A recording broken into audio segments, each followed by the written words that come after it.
Ready. Everything ready over here? All right, we'll call this workshop to order. It's November the 18th at 3 o'clock. We are going to postpone the prayer and the flag pledge to our regular meeting at 4 o'clock so we can get right on with our items to discuss today. We're going to be talking about permitting rules. So I'll turn it over to Mr. Crosby. I would assume has the information on it. Yes, sir. Mr. Gene Stockman's here with me today, our building official as well. We were asked a few meetings back, and we decided to have a workshop, and the concern was of any items the county might require to have a building permit that is not by Florida Building Code. Currently, we're talking with Mr. Stockman. We don't have any building permits that we issue that are not part of the building, or the Florida Building Code. We do have two types of permits, and I think this might get confusing sometimes. We have building permits and we have zoning permits. So, Mr. Stockman's here with me, we're kind of on this. It kind of leads us to a question of maybe if the commissioners or anyone who from the public that's here today can maybe give us some thoughts of like what are people saying to you, or what have you heard, or what are you running into? And the reason I'm saying that is it may be a building permit that is confused, or it may be a zoning permit. And zoning is set by our LDRs. Now, we just went through our LDRs. They're being codified now, if I remember correctly.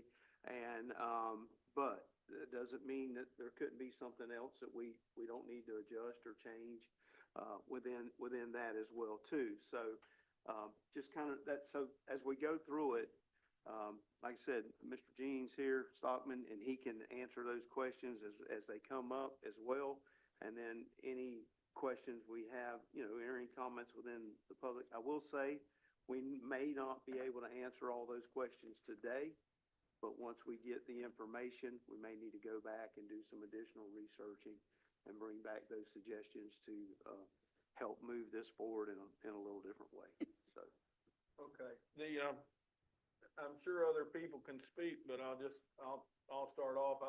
I've had people that were building things such as a dog kennel in their backyard, and they're going, why do I have to have a building permit to put in a few dog kennels for my dogs? I got hunting dogs, and I want to build a little area to put them in, and they're telling me I got to have a building permit, and it's got to be this and that, and it's got to be inspected, and they get all worked up because all they're trying to do. I think what it is we live in a county where a lot of people used to build something and put it up, and there was never a question about it, and now they seem to, when they want to build something of their own, well, they got to get an engineer stamp, and they got to get this, and they got to get that, and they're just kind of upset about it. And in a way, I understand. I mean, I've always, if I wanted to put a little lean-to up to cover my boat, I could put one up, and I never had a problem. And now it seems like if you're going to do something like that, you got to go through a lot of hoops to do that. That's the concerns I've heard. That's right along the lines of what I've heard is, building dog pens, chicken pens, or a lean-to, or whatever. A porch. People feel like they don't have any property rights anymore because everybody tells them what they can do with their property. And just like another one that came up would be a screen porch. Another one that came up was Bill buys 10 acres of land, and it's got a pole barn on it, and he decides he don't want the pole barn, so he tells me I can have it. I just go tear it down and put it up at my place, but then I got to have it engineered. I got to have it wind calculated. It's the same barn. It's been there for 40 years or 10 years or however long, but I've got to go through all the hoops to get it put on my place. I'm not blaming you, Gene. No, we're not blaming you at all. We're just wondering. My question is there any way that we can give people relief from having to get a permit or permission or engineers to do every little thing that they want to do on their property? Before Gene answers this, I want to clarify something. I don't think anybody else here, Gene or I, or none of us are going to take this personal. This is what we need to know. We need to know what's being said to y'all, so. Yeah, please So- don't take it But- personal, I'm not meaning this against. No, I know, anybody. so I It's just didn't want the things we anybody hear. to think that way, but without knowing these things, it's kind of hard, but But- I'm gonna let him address. I've had these Yeah, conversations with Gene, just- so he knows. Real quick though, like, what you were talking about, Commissioner Langford, somebody taking down a like a shed or a barn, putting on their property. If they're putting it on their property for, it's a bona fide ag, then they don't have to have the permit. No, but if you gave me a pole barn and I wanted to park my boat or my Right. truck under it, it's either gonna wind up in the landfill or I'm gonna have to jump through all the hoops to get it put back up.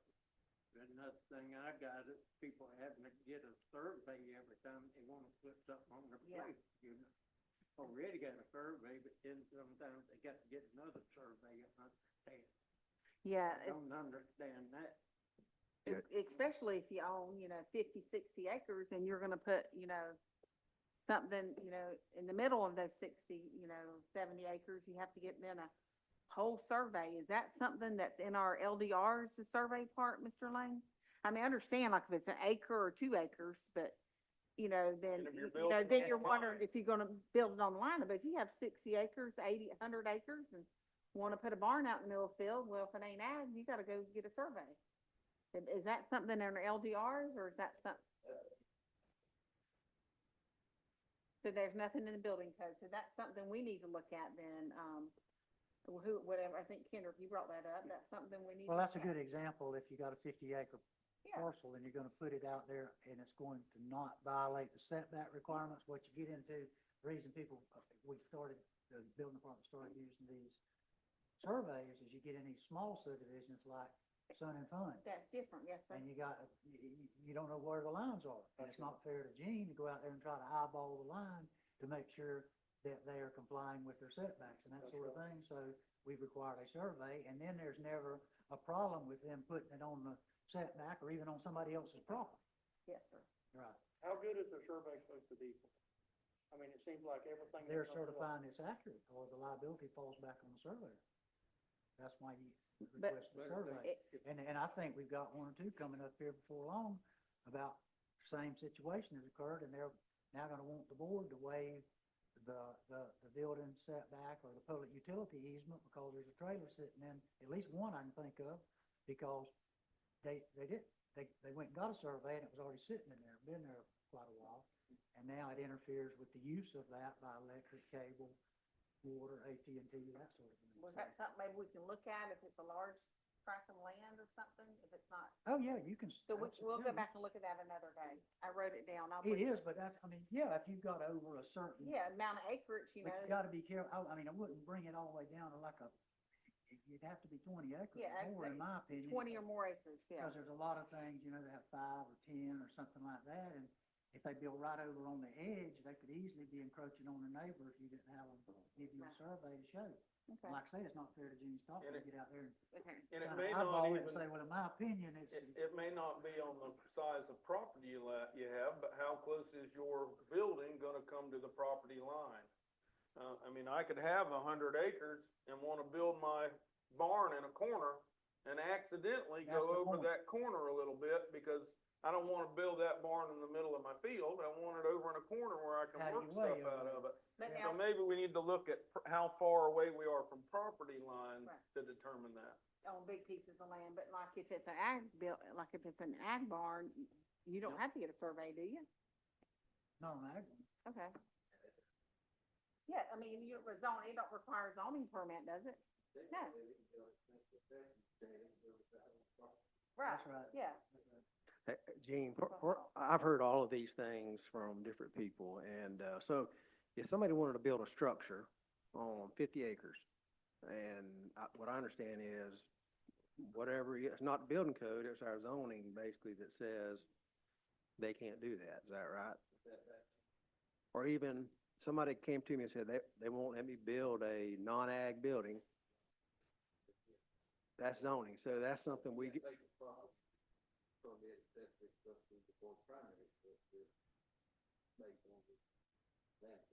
Yeah, I think we need to take a look at that, and, if somebody owns land, I understand there's probably some reasons behind that. You're trying to prevent, something from happening, it's hard to track all that, I get all that, But if you own 50 acres or 25 acres or whatever, you should be able to build a structure on there.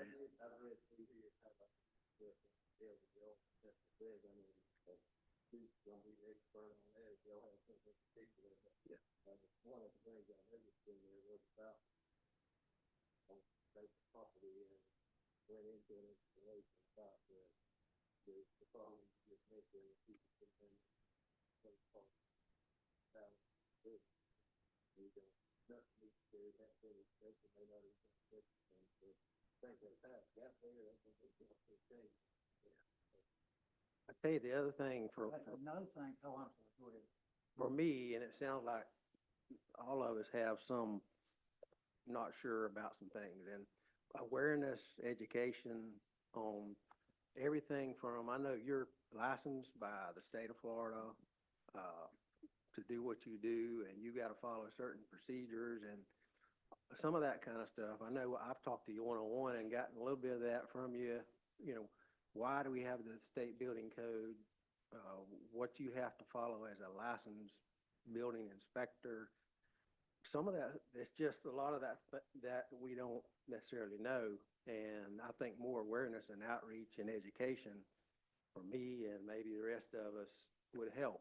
And so I don't know how I know we've talked about it a little bit, and are there any fact sheets or anything that we could provide, you know, the building department, or just a routine monthly something outreach to people? I don't know. I'm just thinking out loud. We I have, can tell you about these accessory buildings. I think it may have occurred since you've been on the board, before you got on the board. People will put up an accessory building, and then they get a 60 amp electrical permit. The next thing you know, you go by there, and the whole barn is closed in, and they put bedrooms and a kitchen in there, and they're living off that 60 amp.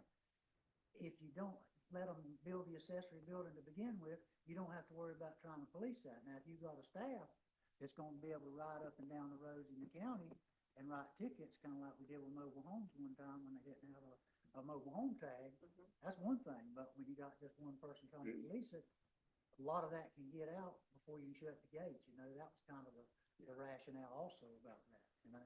Yes, sir. You gotta have a way to control it.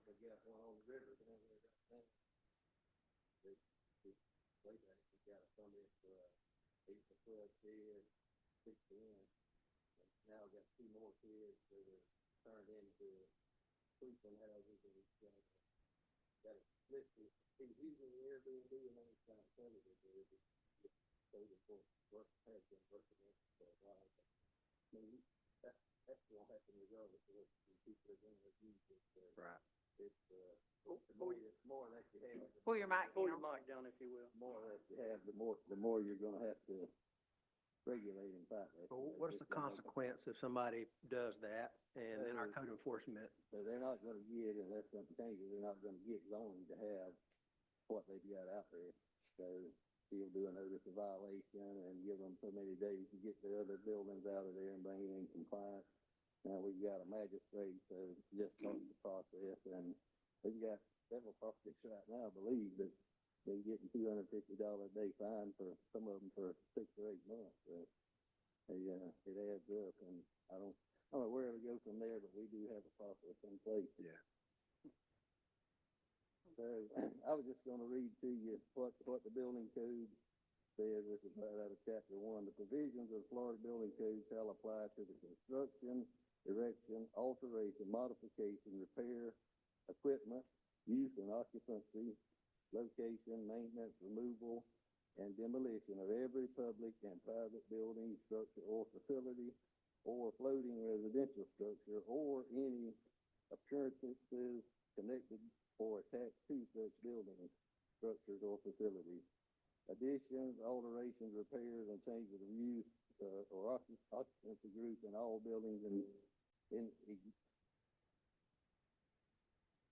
structures shall comply with the Florida Building Code existing. So if you got an existing building and you're changing the use of it, go to the existing building code. But basically, that's telling you everything that's built out there has to be inspected per this code. Now, there is, I think, 8 or 9 exceptions here. federal buildings, Department of Corrections, different things. About the only one that applies to us is a non-residential farm building on farm. So that's, when you go to the statutes, me and Duke had to look at that. It has to be a bona fide agricultural use, agricultural operation. So that's the only time it's exempt. The dog house, if it's the one the only one I know that had to get a permit is because it's about a 40 by 50 or 30 by 40 pole barn, so he's putting dogs in. Still a pole barn, he's putting dogs in it right now. He may have something else in it later, but it's not exempt. Had one guy permit a chicken coop because it's real fancy. He built a real fancy one. He wanted it permitted and wanted power on it and all that, but So he wanted a permit then, right? he wanted it. Oh, he yeah. wanted, I don't okay. call that on any others, but, you know, what I would call a chicken coop, where you just got a little pen and you got maybe some tin or whatever. Right. But when you start building a structure, a pole barn structure, that's not exempt unless it's a farm building on a farm property. So, even that chicken coop the man was building, since it's a farm barn on a farm, he Yeah. didn't have to have a permit, he just wanted one? His wasn't, he would have had to have a permit anyway, but he wanted it. This is in this, It's in a residential area off 313. Oh, okay. subdivision off of 313. He had about 8,000, on a 6 or 7 chicken pen. Okay. When he mentioned surveys, and your memory might be better than mine. When my brother built his house, owner builder, 5 or 6 years ago, 7 years ago, he had to have 4 different surveys. He had to have this land surveyed 4 different times. Now, he's only got 2.5 acres, but to build that house, get it completed, put his gas tank in, everything, he had to have 4 different surveys. I can't tell you all of what they were for and why they was for, but my question is, why do you need 4? So I tell you where 2 of them come in. One, they want one before did he borrow money on the house? No. Oh, he did not? No. Well, one of them has to show the property boundary.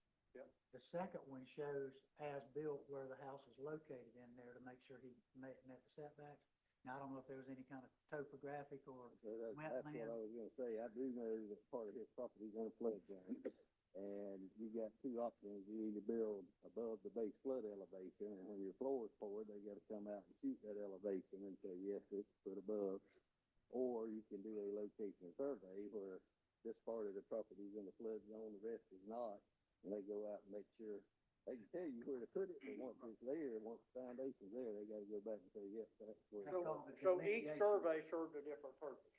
Okay, those 2 would, I'm not sure where 4 come from, but Can't get a survey that does all those at one time? no, you can't verify how high the floor is or where it's at until it's poured, so. Oh, so you gotta have a before and after. You got your location survey of the property, and then if it's in a flood zone, and that's the only time that comes in for us, is if it's in a flood zone or a floodway, you get your floor elevation, or either you get a second survey that says it's here now and it's out of the flood zone. It'll be a zone X, and the surveyor will certify, do a new survey showing exactly where it's at, and then I know I don't have to deal with the flood stuff, and it helps them for insurance, for flood purposes. 4 seems like a lot, but I mean, at least 2 of them. I would have to go back and let him refresh my memory on why he had to have 4, but he told me he had to have 4. Yeah, come on up, you have to come up to the mic and give us your name, and then you get a chance to speak for sure. Scott Maxwell. So I don't think that he actually had to have it surveyed 4 times. I had my property surveyed 1 time. When I built the barn, I had to draw it on the survey where it was, and I had to measure it off. And then I had another survey that I had where I put my house. I had another survey where I was putting my mom's house. And then I had another survey I had to turn in where I drew out where the pool was. So technically, I did turn in 4 surveys, maybe 5 surveys. But I was able to draw on those surveys every time where everything was going. So, I mean,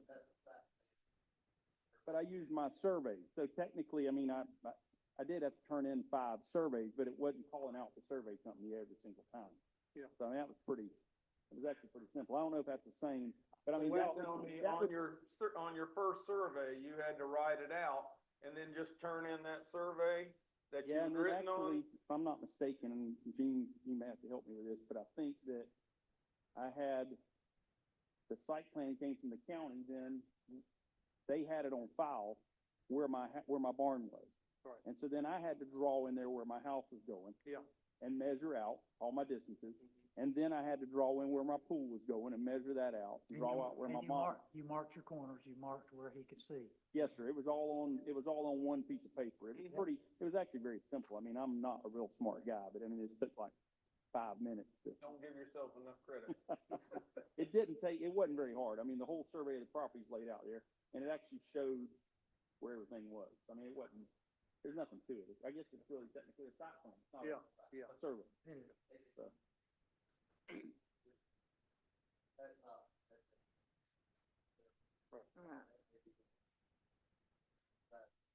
I'll have to question him about that. You do have to turn but in he every told time. me It he is had to have it surveyed 4 different It times. is a little bit of a pain, but I mean, you have to have it on the site plan. Can I say one thing while I'm standing here? I'm gonna sit down. I just went through that whole process, and Gene was great during all that. But, the thing that I don't completely agree with, and I hear over and over again, y'all ask what we hear, and Kendrick and I have talked about this, and Daryl and I have discussed, is the barn situation. And I guess I'm gonna play a little bit of devil's advocate as a property owner in Gilchrist County. We have code enforcement that are supposed to be going out and finding these things, and I know people are gonna be people, and there's always dirtbags running around out there. I think that most people wanna do things the correct way, and hurting people that are trying to do things the right way. I'm not gonna use his name, but a very well-known man building a new house, and he wanted to get a barn to put his tractors and stuff in. He was in the process of trying to get his, permit done and get his drawings and all that done for his barn, but it was gonna be a few months, and he couldn't get a permit to build a barn on his property, and this is a man that we all know extremely well, and he was hot about it, and I don't blame him, and I think there's a lot of that goes on for good intentioned people who have a fully plan on building a house 8 months, 9 months from now, because it takes a long time, and I know we can't monitor people's intentions, but I think that's a little strong. I think somebody ought to be able to put a barn on a piece of property that they own, and put their boat underneath it, and their tractor underneath it, and storage instead of putting it in a storage unit, until they build a house or put a mobile home on the property. I just think that's a little strong.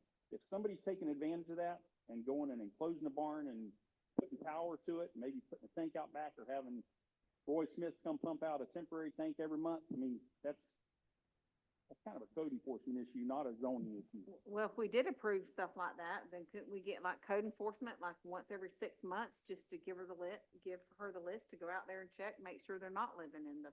Well, I don't know, Well, my question would be too, Scott, what do you do if then they don't build a house? well, so I'm just gonna throw this out there because I've thought about it a lot, and this may not be the right answer, but maybe you do have a simple, cheap permit for an ag barn. Nothing super difficult. It doesn't have to be engineered. It doesn't have to be, you have a permit, but it's on file. And You don't have to have a permit for ag. I understand that, but I'm It's saying not a permit, but maybe an Bonafide. application to fill it an out. application so that it's on file. A tractor And, ready. and let them build an ag barn out there on their property. Are you planning to build a home? Yes. Are you planning on putting a mobile home or a residence? Are you planning on putting, yes. And then code enforcement follows up on it in 6 months or 8 months or a year. I mean, I don't know. I just think that we've gone all the way one way because of dirtbags, and you're hurting all the good people, which are probably 90% of the county. With good intentions. Yes, sir. I think the man you're talking about called me, and he just wanted the barn to put his boat under. He comes up every now and then, he likes to mow and keep his place up, keep his boat here where he can use it. And like I say, as long as he's got a barn, he leaves it open, I got no problem. Well, I think that's something we did. I think the strict definition of an ag barn is you're not allowed to have your boat and your toys and all parked up underneath it. I mean, Well, if, You're allowed to have Well, your boat if you're an aquaculture. no, but if you have, It's part of your ag business. no, but if you have like a Polaris Ranger or something like that you have your Yeah. post in, use If every it's day on part the of your farm, you your can park it under bona fide there. ag Yeah. operation. you I'm should. just telling you what. And I understand what you're saying. A lot of people just want a place to store not ag equipment, but their equipment. Yes, sir. And that's in your zone. So that'd be Well, we need to something we look at need to that. look at in the LDRs and zoning. And, today's probably not the time to discuss that. I would say at another workshop. But, it might be something if you decide to allow people to put one on before, they can build one as soon as they have a permit issued for a home or dwelling by our zoning now. But they have to wait for that. I get it, I understand it. But maybe we have to do a criteria to where that barn has to be open so you can see that, they store stuff under it, but nobody's got a bedroom or a kitchen in it because it has no walls. I'm just throwing out some ideas. I think we're gonna have another workshop that we'll Code probably have to. enforcement, go by there once every 6 months, or once a year. I wouldn't mind seeing the barn be able to enclose a 10x10 of it, just put stuff in to keep people from stealing. But not big enough that they But can not move big enough inside to- and live in there. See, and that's all good discussion stuff because it's gonna be kinda hard to live in a 10x10. That's what I say. Put your lawnmower in there. Hey, like Scott, one more, so as far as turnaround time or anything else for the building department, any suggestions or issues? No, I'm not blowing smoke at Gene, because he's sitting here and he's still gotta sign off on a couple things for me. I've told Gene that, but in all seriousness, it has been, we've had 3 residences on the property, and 2 barns and a pool, and it has been just, Gene has been out every time, and we've done what we were supposed to do and passed, and the permit situation was easy. It was all that, none of that's a problem. I don't think anybody can complain about that. If they are, they're trying to do something wrong. I was gonna Again. say, you played by the rules. You fix that rules now. Well, yeah, but I mean, exactly. I think if somebody wasn't trying to play by the rules, yeah, it may be but it was easy. That's where most of the problems is. Yes. Okay, All right, thank thanks, you very Scott. much, Scott, appreciate it. Well, I wish they got done everything out there, owner, builder, and it couldn't went any smoother. He done exactly what he was supposed to, had good subs, he stayed on top of it. He was great to work with. I wish all my owner builders went that smooth. He talked about 2 different things. One is the ag barn, which we discussed, and doesn't matter, they can do it when and where they want to, wherever on the property. It's when it's not part of a bona fide ag use that we can't issue a permit unless there's a dwelling there, because that's part of the zoning ordinances. That we can't do it, but y'all say we can do it, so that's something. That's We'll have something to we'll look into that. What are the restrictions on Bill Martin? Moves here, he's 30 years old, he's running cattle and baling hay, and he's running a farm, and he built a nice barn. Yep. Well, at 63, he decides to retire from farming. He sells his tractor, but he buys a boat so he can go out on the water fishing. Now that barn turns into a barn to hold my truck, my boat, what rules are put, does all of a sudden, do I have to come in then and re-permit that barn that's already been there for 20 years? Yeah, so it's exempt from the building code as an agricultural building, agricultural. As long as you use. keep it ag.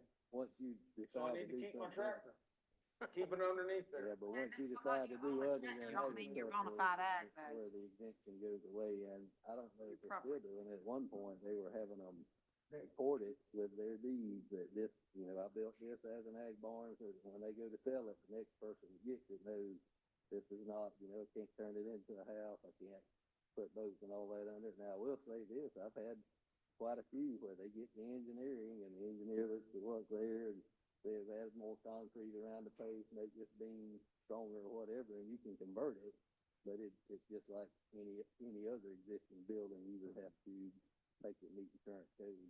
So, And they're supposed to still be doing what Gene's talking about. They fill out a form that says, I'm applying for an ag exempt holding, okay? And the reason that you put that on record, they sign an affidavit saying it's ag exempt, is if, say they sell it to me. Well, it's just lost its exemption when they sold it to me, and then I have to go get an engineer to come jump through all the hoops to make it conform to what Gene's gotta have, and I might not be able to do that. So now, they've taken that responsibility on as the owner, saying that's what, and if they don't wanna do that, and they envision they might sell it down the road, they need to go ahead and permit it, so the next people would already buy something that's permitted. I've had quite a few people that we tell them the differences, and they say, well, they're gonna buy the pole barn kit anyway, they'll pay the little extra, and get And get it get permitted it and not inspected, fool they can use it for whatever they want to, and if they go to sell it, it can be used for whatever, so And then they it's in the they can code put to stuff help the under it if farm they want to, movers, like what we're it's all talking about, about. it's non-ag. Well, the other thing I ran into is, and I don't know how you educate everybody, a lot of people say, well, I didn't know. And people who's lived here all their life, they don't know, including myself. So when you go to do something, they think it's okay to just go do it. Yeah. And then code enforcement, follows up on it. And I don't know how to make them aware of it than, like the telephone used to company, call before you dig. Yeah.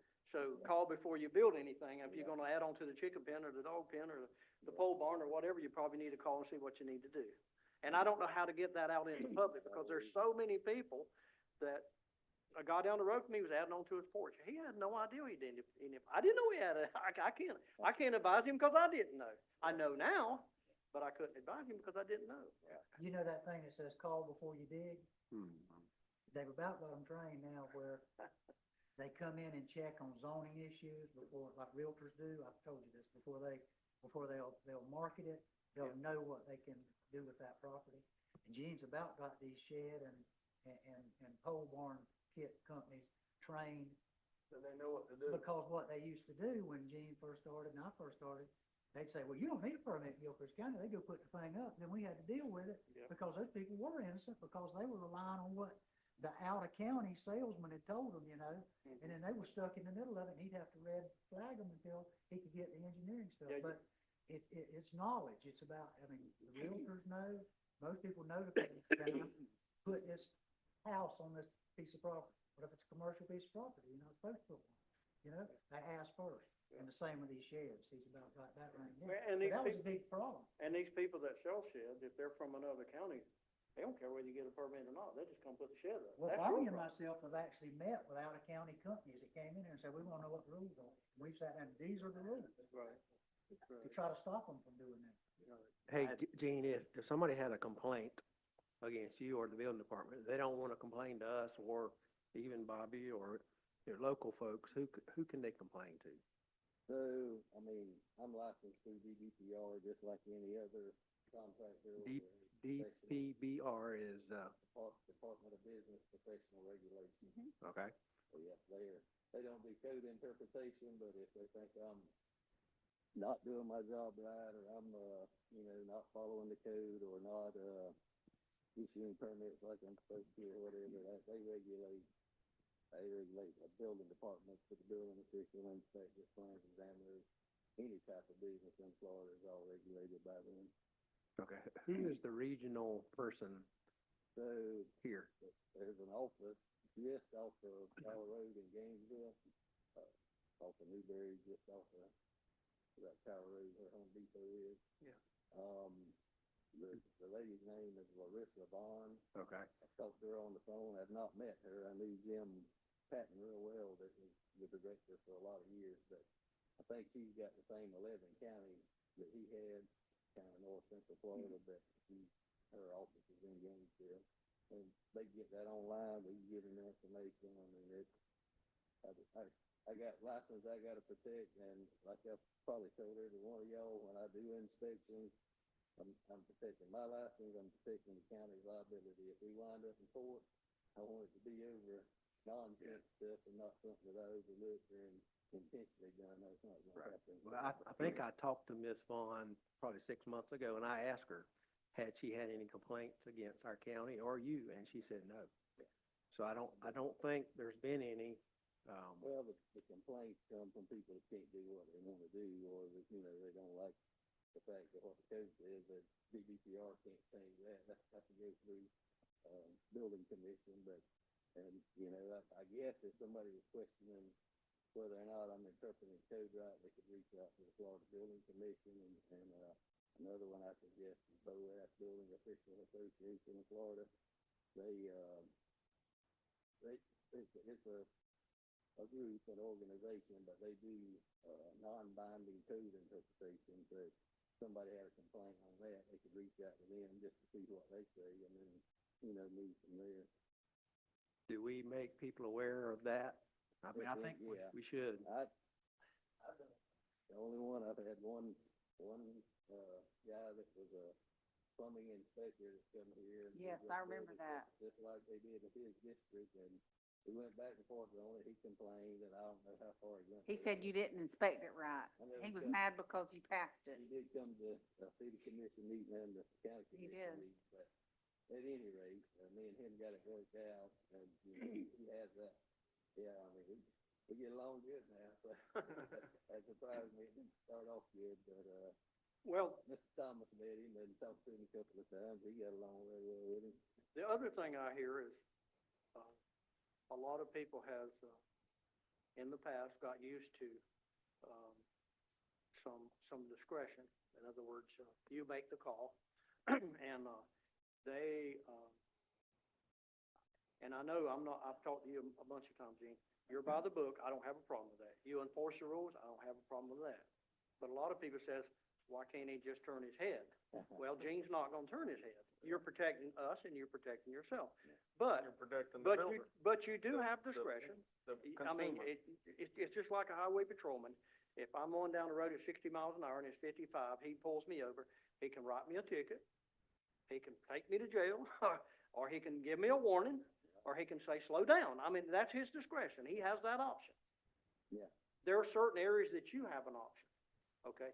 But you're not gonna exercise your option if it could wind up getting you in trouble. And I understand that. I'm okay with that. I don't have a problem. But in the past, they have, enjoyed the luxury of some of that, discretion. In other words, let me get my way. And I mean, fortunately, the county hasn't got dragged into anything that, you know, that we cause a lawsuit or liability or whatever. I don't want to intentionally do anything to get us in a bad spot. You know, as far as working with people, can't tell you how many times where I'll go to do an open wall, for instance, and they have 3 or 4 items missing, and I'd say, fix this, and I'll take it when I do the installation, to keep the job moving, and, it makes my job easier, because I ain't gotta drive back just for the open wall stuff. I can catch it all together, and I do that anytime I can, but Sure. I still got regulations I have to stick with, I guess. Well, I would always ask you to work with people. Do the best you can. Try to make them happy as much as possible. But I've never had nobody complain to me, and I say, okay, tell me what he did wrong. And I've never had them come back and tell me what you did wrong. They tell me what they didn't like, but they didn't tell me what you did wrong. Okay. So, I know there's a couple more people want to speak. I don't want to take up all the time. I will answer anything y'all got, but I don't know if you want to hear from them, and then if Well, something I need to address. Our first thing, is there anything we can do on smaller type structures like a dog pen or something like that, where we could relax?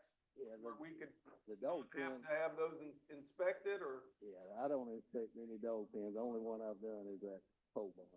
So, I mean, there's really no definition in the code of, you know, what I you use understand, there it is no for. definition of what needs to be inspected versus what Right, doesn't have to be inspected. right, basically what I just read to you tells you what it requires, which is everything. Like Now, I was thinking it said everything, so. like I said, a chicken coop, if I drive by and see a little old, 2x4, you know, little 2x4 thing with some tin on it where the chickens can get in and fence stuff and all that, I never stop for that stuff. It's when I see a structure, a full-blown structure that I stop. And I guess if we ran into a situation like that, the only one that I know of was up there on 55th Ave, and it was a dog pen. That's what he was using it for, but it was a full-blown, I've got pictures of it. It's probably a 30 by 40 or 40 by 50 pole barn. Yeah. It just happened to be, he's gonna put dogs in it, but it's still, and from all these codes come from insurance companies. You know, they the ones that gotta eat it when it blows away and tears up the house next door, or either it blows down and they gotta fix it because it was on that property. So that's why the codes get more stringent instead of less stringent. They're always updating them every 3 years. And some things we hear are just not true. If you follow up on them, you find out it just didn't happen that way. Well, I followed up on a couple things to you, and they just turned out not to be true. Now, anything in specific like that where you run into it with somebody, please let me know. I can dig into it and see what happened, what we done or what we didn't do. But Yeah, I still would like to see you, Bobby, some of our staff reach out to the other counties in the state, the size of our county, and see if there's any material, outreach, fact sheet, something that says, this is the building code, this is why we gotta do this, et cetera. And I just think, that's just gonna help us in the long run, the more we can inform people. Yeah. Well, we have a section online that we put out there 3 years ago at least, or maybe in 4, frequently asked questions, and that's what it goes through. It goes through every bit of that, but we may need to put it out in another form other than that, but it has a lot of the questions a lot of the things about building are right in there. And that's one of the things that we've told a lot of people, which doesn't mean it was in literature, is, you know, if you're not sure, ask us, because that doesn't cost anything to just ask to find out. Right. But yeah, but we'll work on some other literature ways to promote Only it. thing I got a problem with is ag barns, and he does away with ag and sells it to me, and I'm not an ag, but yet I can't use that barn unless I get it engineered, but it's good enough for him to use. For ag use. But for Exactly. me, You can use it for ag use too. under or something like that, I You- gotta do it. You're That don't make grandfathered in sense to me. on, right, you're grandfathered in on ag use, because that's what the code exempts. It's for, to help farmers, not for somebody to build a barn without a permit, and park the boats and all the toys on it. That's why they exempt it, because of the farmer. So, once he sells it to you and you wanna use it for an ag building, all you would do, if, you know, it's recorded as that, if you're using it for that, nothing would ever be said. If you start using it for something other than that, it's when it could come into question. And I can tell you, I don't drive around hunting that, there may be some of it out there, we got too much to look at, but I don't drive around and hunt ones that was ag barns. Now, if I see somebody living in one, you know, that'd be different, but that's the only exemption in the code is ag use on a bona fide agricultural operation. And that's why the statutes, because me and Duke had to go look it up. Well, and that's why when they apply for the building permit, had them do that affidavit that says, I swear that I'm gonna use this for bona fide ag purposes, and I understand that if I sell it to a person later on, they're not gonna have this exemption, and that gets recorded over there in the public record. So that if someone has a title search done, they'll say, well, you have an exempt pole barn on that property. I'm not buying this thing unless we get it certified and get some drawings, Or they can avoid doing that by going ahead and having it permitted if they intend to From the make very a sale. beginning. From the very beginning, and it doesn't affect them, and put anything under it they want to then. Yeah. Not just ag products. Costs a little more to get the engineering and the permit. Usually it's $150, maybe $200, depending on the size of the barn. I think it's 15 cents a square foot, but, and a base $99, and then so much, if you're over that square footage. But by doing that, you can use it for whatever and sell it, and then nobody can ask questions about it. It's still a risk category 1, which means if you want to turn it into a house, then you'd have to get some engineering and make it risk category 2, but it's, at least the part that's there would be permitted and inspected. We'd have record of what's there. So we suggest that, but the code, the legislature put that in there specifically to help the farmers, and the farmers are benefiting from it, but it gets abused too. So I just have to go by what that says, and we can't. We don't challenge them on that. Right, If they sign that affidavit and say it's gonna. Right. Do they still have to come and sign an affidavit They get even? Right, because otherwise it's not an ag exempt barn, it's not ag exempt, it's just an unpermitted building. So very simple, and then they put their Sign ag affidavit. equipment under it, yeah. There's no site plan, no permit or nothing, just an affidavit on file saying this is why we didn't make them get a permit, because it's ag barn. So do you have rules and regulations, and you can say, okay, the state, these are the state guidelines, I go by them, but these are the county guidelines, and I go by them. Do you have them separated anyway? If I come in and said, I wanna see what the county policy is, I don't need to know what the state policy So- is. So, yeah, I mean, I can show them the county. I mean, would that be this right here So- that we have? The land development regulations, chapter 7, plus. The county that's where most regulations, of our stuff comes from. our county regulations are gonna all be LDR. Okay, so going back, State regulations be the building. going back to signing the affidavit, is that a county thing or is that a state thing for a farmer? So, I don't know that the state requires it, I just know I don't have any way to say that. So the state don't require it, I okay? don't know. That was a county rule to protect the public. But it's okay, right? Subsequent purchasers of that property were getting caught with unpermitted ag barns, and they weren't using it for ag purpose. Now all of a sudden, they gotta go spend their money have all the engineering stuff done to bring it up to speed when they had no idea it hadn't been permitted properly to begin with. Kind of a buyer beware, in other words, you're That's right. buying it for it. When they do their due diligence, they can look at the records, look Come at up the beside title that search, and survey. it'll pop up. Protects the county, because if they ever come back and audit this, I can say, well, yeah, that building there, it may have boats or whatever under it now, but they signed an affidavit, so if it becomes drag use, we didn't make them permanent, so we got something permanently on record.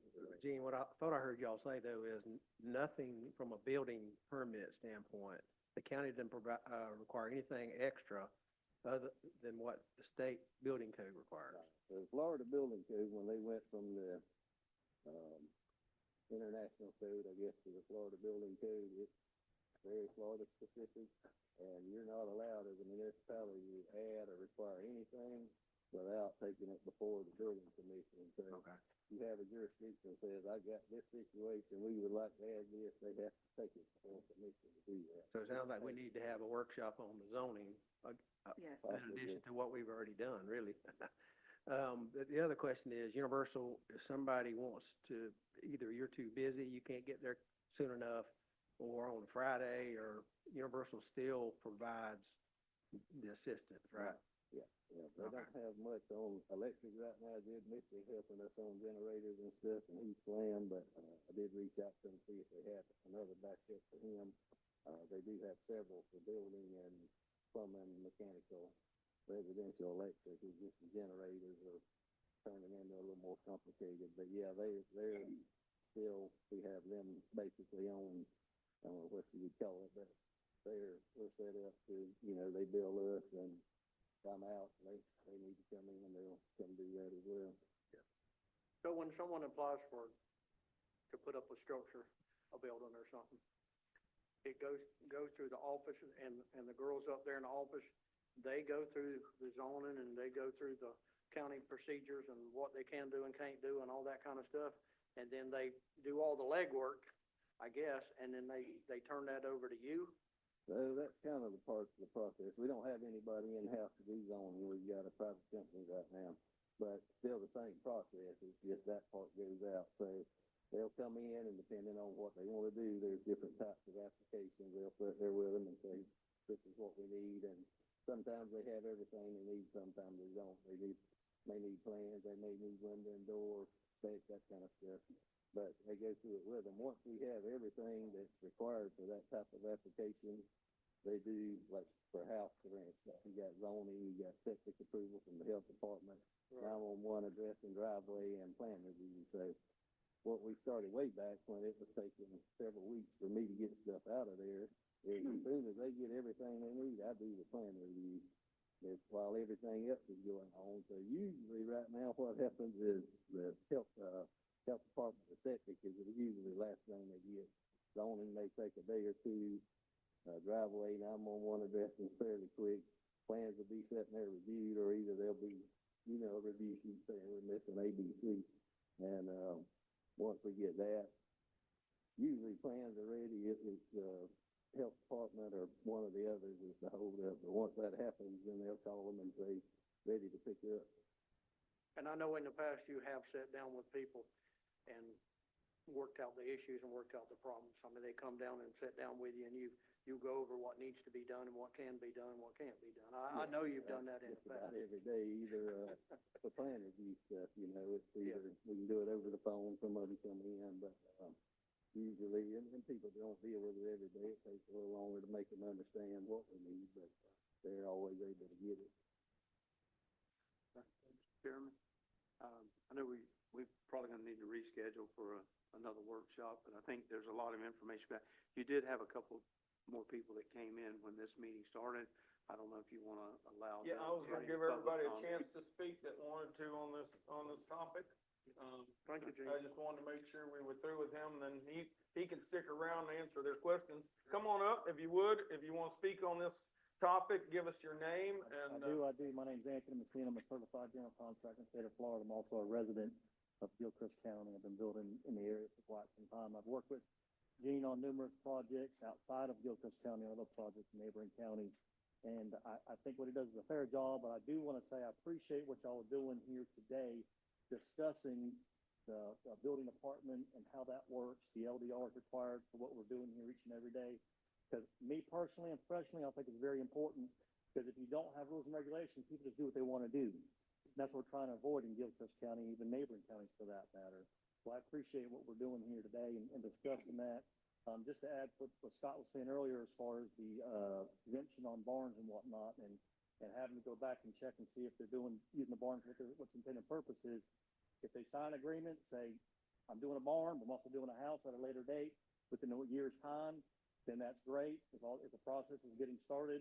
And if they don't do that, then you fine them. They say, you have the ability to say you're gonna do it, and if you don't do it, we'll fine you for it. I'm just saying, just one other way of skinning that cat as far as looking at that process as far as that goes.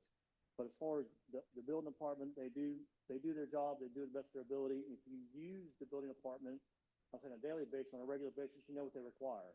So it's just educating the people, how like you're talking about doing it. And if you don't do it every day, you don't know what to do. But the information that they provide is clear and concise about what you have to do, the steps you have to go through to get it done. And as far as a survey on a property, that's one of the cheapest pieces of insurance you can buy, because you know you're putting the house where it belongs. I've seen builders put houses on different pieces of property, it's not where it belongs, they had to eat that. That's horrible. So for a person complaining about a survey, I get it, it's just additional money that you have to put towards the project, but it's insurance for you, the homeowner, and the builder, and everybody else involved in the project, that it's where it belongs. So I'm gonna say I can't complain too much about that. The flood zone issue, that's a different story altogether. That's problematic in itself. But I do want to say I appreciate what y'all doing. And like I said, building department does what it's supposed to do. But as a builder, as a contractor, I think life safety is important when it comes to building codes and what we're doing here. Because like Gene had said, you know, the property or the project you do blows off a neighboring property and destroys their property. Well, it wasn't built right, it wasn't permitted, it wasn't this, that, or the other. So that's all important information. So like I said, I appreciate what y'all doing here. I think the building department does a great job what they're doing. And I'm not just saying that because Gene's sitting here, because I got a project to do with him, but I've worked in neighboring counties and they're usually as fair as well. So I want to say that, you know, I appreciate what y'all are doing here today, and if I can help Gene in any way, I'm happy to do it. And, Well, thank you very much. You did a great job. Appreciate that. All right. Appreciate builders telling us what they think. And that to us is very important. Because a lot of times all we hear are the complaints sitting around Aiken's table. We don't hear the good things. Yeah, and people usually moan and groan and complain are not doing it right anyway. They're trying to shirk the responsibility versus being a man or woman of integrity and doing it right. Right. If you don't know, you ask the question. The building department's right there. They're open every day. They'll answer your questions if you have them. But it's people who try to cheat the system, for lack of a better term. I had to get permits and engineering for porches on a mobile home. Why? Because I wanted to do it right, and it was also what was required. It cost me $500 for a permit for a porch. I do what I got to do, but I can tell you right now that porch stayed there during Hurricane Helene, Milton, all the ones that came through too, because it was built and built right. That's part of the problem, is the people don't want to do what they need to do to make it right. You do what you're supposed to do the first time, it's done. So. Well, thank you very much. We do appreciate it. Do you have anybody else who wishes to speak on the workshop? We'd love to hear from you. All right, then we are, if I can get a motion from the board, we're gonna adjourn this. And then we'll meet back at 4 o'clock.